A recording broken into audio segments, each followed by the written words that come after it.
Where do empowered women go? Most are seen flourishing in the world of pageantry and politics, while some are making their niche in the army, where misogyny is defied.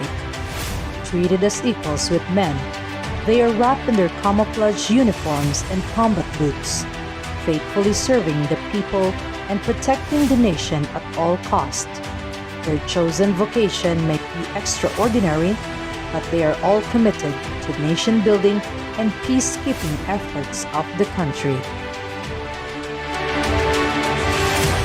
This is where the story of Private First Class Hara Dave Orfanel's bravery, ingenuity, and dedicated service to people amidst the pandemic unfolds.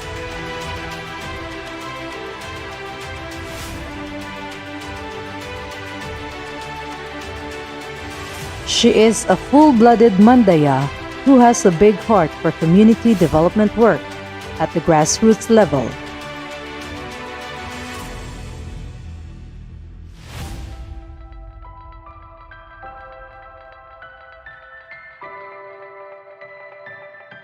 She is an ultimate paragon of a strong, compassionate, and an empowered woman soldier who is willing to give the people what they rightfully deserve. A socio-economic development initiatives that bring about robust opportunities, lasting peace and order, and an improved quality of life.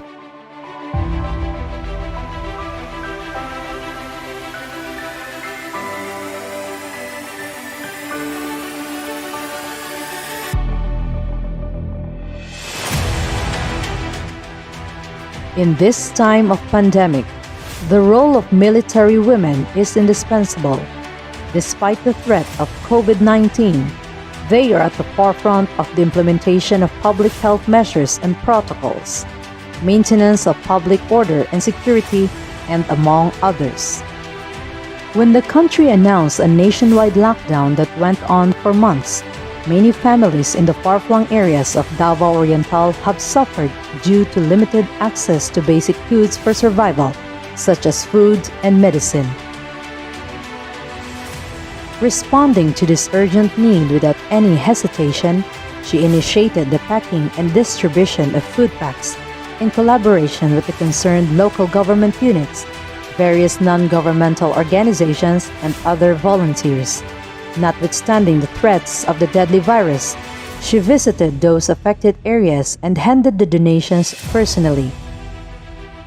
As a proud Mandaya herself, she has been actively engaged in various activities for the indigenous people, one of which is when she led and facilitated the assessment survey of the IP Youth Summit at Barangay Maragatas, Lupon, Davao Oriental, under the supervision of the 28th Infantry Camagong Battalion.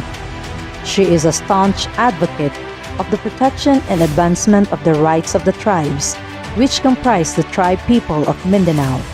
She greatly values the holistic and inclusive approach to development, where no one gets left behind. All throughout her military service, she has dedicated much of her time leading youth initiatives that provide platforms for active engagement and open discourse. True enough, she organized the Youth Community Development Team with an aim of adapting insurgency-prone communities. She is also instrumental in the surrender of hundreds of mass supporters in 4 sitios of Barangay Maragatas, Lupon, Davao Oriental. Overall, this effort is in line with the national government's agenda of ending local communist armed conflict in the countryside. She also spearheaded a lot of agriculture-based projects that steered up socio-economic activities in the poverty-stricken areas of Davao Oriental. She considered this as vital for the attainment of lasting peace and order in the area. These projects follow the Arm-to-Farm approach, which provides sustainable livelihood opportunities to people and at the same time discourages communism and local armed conflict. As a lumad, scholar ng province ng Davao Oriental, dating SK chairwoman ng barangay, o isa-isa ba ko na president ng Youth for Peace, Baganga. So doon, yung kanakitang buhat, is parang ibalik ko lang sa komunidad na mutabang sa una ako yung witness as SK chairwoman na magkadto-kadto sa mga area na GDAS. So ako yasayo doon uno yung kahimtangad to. So doon it's time na mutabang ako kanilang balik.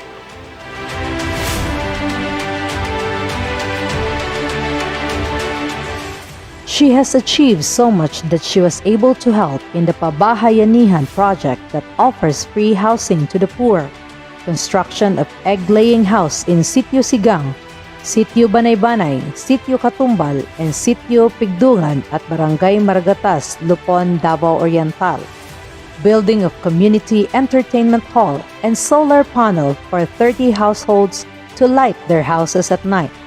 She also organized the youth to come up with organikong gulayan, palayan, fish pan para sa kabataan, livestock production, and expansion of basketball court to provide area for sports, health, and leisure for the people.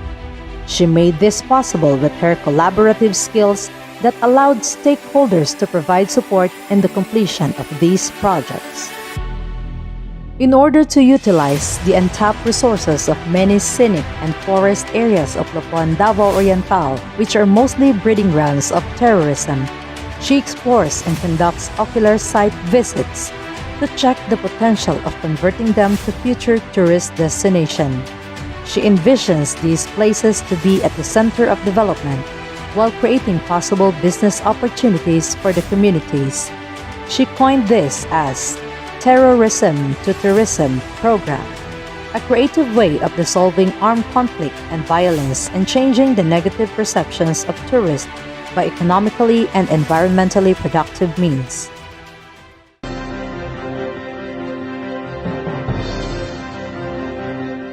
Usa ka semana human gisalikway sa tibuok komunidad ang komunistang grupo nga New People's Army ug nisaad sa ilang hingpit nga suporta sa gobyerno, nagkadaiyang mga serbisyo ug proyekto ang gibubo alang sa mga katawhan sa Sitio Sigang ug sa tulo ka kasikbit nga sitio nga sakop sa Barangay Maragatas, munisipyo sa Lupon, Davao Oriental. Ni atong Nobyembre 17, gi-turn over ang lahi-lahi nga serbisyo ug proyekto sa maong lugar sa pagpangulo sa probinsyal nga panggamhanan inubanan sa Philippine Army. Ang maong programa gi-implementa ubos sa Executive Order 70 ni Presidente Rodrigo Duterte, a whole-of-nation approach to end local communist armed conflict. With all that she has done, it is undeniable that she is a true epitome of courage, bravery, and ingenuity. She rose against the tides of time in the exigency of service to the people regardless of the circumstance, which defied the conventional stigma against women. She has proven that women aren't meant to be confined within the four corners of the room, but destined to go out into the world and use the best of her abilities, making a difference, touching lives, and creating legacies that have intergenerational impacts. She is a visionary with a clear goal of helping the Philippine Army protect the nation from all forms of armed conflicts while adhering to her social and moral responsibility as a concerned citizen of the country. She has underscored that the true power of a woman is manifested when she is using her voice to speak for the silence. She is a natural hero who doesn't need to wear a cape and possess a superpower to be called as one. She is an exemplar of Philippine Army's most inspiring woman. She was born to lead, to help, and to shine among the rest. She is Private First Class Haradave A. Orfanel, and she is a Filipina proudly representing the Mandaya tribe of Davao Oriental. Hindi ka babae lang, babae ka, mabuhay!